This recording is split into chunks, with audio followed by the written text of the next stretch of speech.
বয়স 40 পেরোলেই এই কথাগুলো মেনে চলবেন, না হলে বৃদ্ধ অবস্থায় আপনার অবস্থা হতে পারে খুবই শোচনীয়। নাম্বার 1, নিজের সারা জীবনের অর্জিত অর্থ এবং পৈতৃক সম্পত্তি নিজের কাছে রাখবেন। অত্যাধিক আবেগপ্রবণ হয়ে কারোর নামে করে দেওয়ার কথা ভুলেও ভাববেন না। নাম্বার 2, নিজের সন্তানরা যদি বলে যে বৃদ্ধকালে তারা আপনার সেবা করবে, তাদের এই কথার উপর ভরসা করে থাকবেন না, কারণ সময় বদলানোর সাথে সাথে তাদের প্রাথমিকতাও বদলে যায় এবং কখনো কখনো তারা চাইলেও আপনার জন্য কিছুই করতে পারে না। বারবার নিজের ঘর বা বাড়ি পরিবর্তন না করে নিজেকে একটি স্থায়ী জায়গায় রাখুন, যাতে আপনি একটি স্বাধীন জীবনযাপন উপভোগ করতে পারেন। নাম্বার 4, বছরে অন্তত একবার হলেও নিজের জীবনসাথীকে নিয়ে কোথাও বেরিয়ে আসবেন। এতে আপনার বেঁচে থাকার দৃষ্টিভঙ্গি বদলাবে। নাম্বার 5, নিজের ছোট ছোট কাজ নিজেই করবেন। বৃদ্ধ অবস্থার দোহাই দিয়ে কাউকে দিয়ে কোনো কাজ করিয়ে নেওয়ার এবং কারোর থেকে সম্মান পাওয়ার কথা চিন্তাও করবেন না।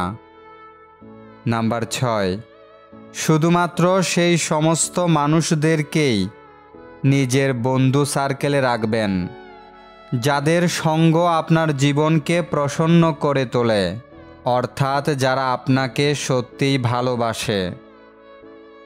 নাম্বার 7, কারো সঙ্গে নিজের তুলনা করবেন না এবং কারোর থেকে কোনো প্রত্যাশাও রাখবেন না। নাম্বার 8, সবার কথা শুনবেন, কিন্তু নিজের বুদ্ধিমত্তার উপর বিচার করে যে কোনো বিষয়ে সিদ্ধান্ত নেবেন। নাম্বার 9, নিজের স্বাস্থ্যের প্রতি খেয়াল রাখবেন। ডাক্তারি পরীক্ষা নিরীক্ষা ছাড়াও নিজের আর্থিক সামর্থ্য অনুযায়ী পুষ্টিগুণ সম্পন্ন খাদ্য গ্রহণ করবেন এবং যতটা সম্ভব নিজের কাজ নিজে করার চেষ্টা করবেন। ছোটোখাটো শারীরিক সমস্যায় বিচলিত হবেন না, কারণ বয়সের সাথে সাথে এগুলো চলতে থাকবে। নাম্বার 10, প্রার্থনা করবেন, কিন্তু ভিক্ষা চাইবেন না, এমনকি ঈশ্বরের কাছেও না। যদি ঈশ্বরের কাছে কিছু চাইতেই হয়, তাহলে শুধু চাইবেন ক্ষমা এবং সাহস। নাম্বার 11, নিজের জীবনকে আনন্দের সাথে কাটানোর চেষ্টা করবেন, মন প্রসন্ন রাখবেন এবং পরিবারের সকলকে আনন্দ দেওয়ার চেষ্টা করবেন।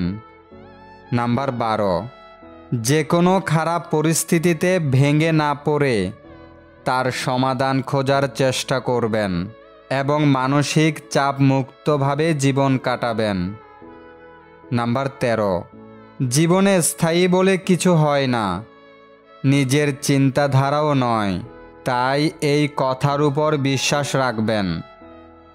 নাম্বার 14, নিজের সামাজিক দায়িত্বগুলো রিটায়ারমেন্টের মধ্যে পূরণ করুন। মনে রাখবেন, যতক্ষণ না আপনি নিজের জন্য বাঁচা শুরু করছেন, ততদিন আপনি মৃত। নাম্বার 15, নিজের সন্তানদের কোনো বিষয়ে নাক গলাবেন না, তাদেরকে তাদের মতো করে বাঁচতে দিন এবং আপনি আপনার মতো করে বাঁচুন। সন্তানের কোনো প্রবলেম হলে সবার আগে মা বুঝতে পারে, কারণ সম্পর্কটা তো সবার থেকে 10 মাস 10 দিনের বেশি। যদি আপনি খুব তাড়াতাড়ি ধনী হয়ে উঠতে চান, তাহলে এই দুটি কাজ করা বন্ধ করুন। অন্যকে দেখানোর জন্য, অর্থাৎ শুধু শো অফ করার জন্য টাকা খরচ করবেন না। প্রতি মাসে আপনার আয়ের থেকে কিছুটা হলেও আপনার সেভিং করতে হবে।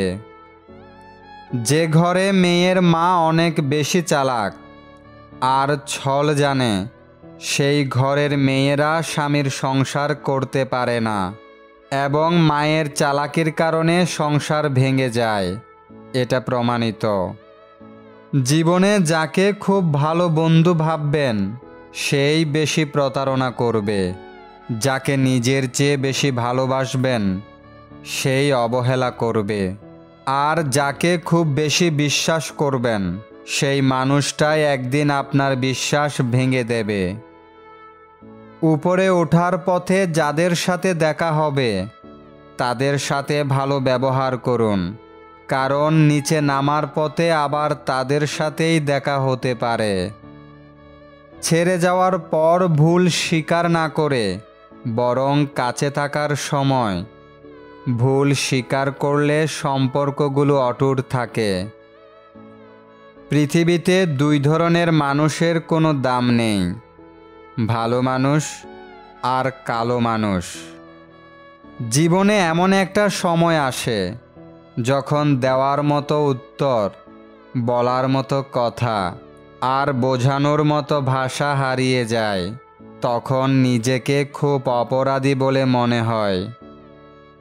কখনো কখনো সব সত্যিটা জানার পরেও চুপচাপ মিথ্যেটাও শোনা দরকার, কিছু মানুষ কতটা নাটক করছে সেটা দেখার জন্য। গরিব আত্মীয়ের পেটে ভাত আছে কিনা খোঁজ করি না, আমরা অপেক্ষায় থাকি কখন সে অভাবে ভিটেমাটি বিক্রি করে, তখন আমি কম টাকায় সুযোগে কিনব। কেরিয়ার গড়ার সময় এবং রাস্তা পার হওয়ার সময় কখনো কারোর দিকে তাকাতে নেই, দুই জায়গাতেই দুর্ঘটনা হওয়ার সম্ভাবনা থাকে। বাবা নামক বটগাছের ছায়াটা যার মাথার উপরে নেই সেই বোঝে রোদের তাপ কতটা প্রখর। সত্যের পক্ষে যদি দাঁড়াতে না পারেন অন্তত অন্যায়কারীর পক্ষে তালি বাজাবেন না। বুদ্ধিমান মানুষেরা এই 5টা কথা কখনো কাউকে বলে না। নাম্বার 1, কারো সম্পর্কে সমালোচনা করে না। নাম্বার 2, কখনো কারোর কথায় তর্ক করে না। নাম্বার 3, নিজের ঘরের কথা কখনো কারো সাথে আলোচনা করে না। নাম্বার 4, নিজের দুঃখ কষ্টের কথা কাউকে বলে না।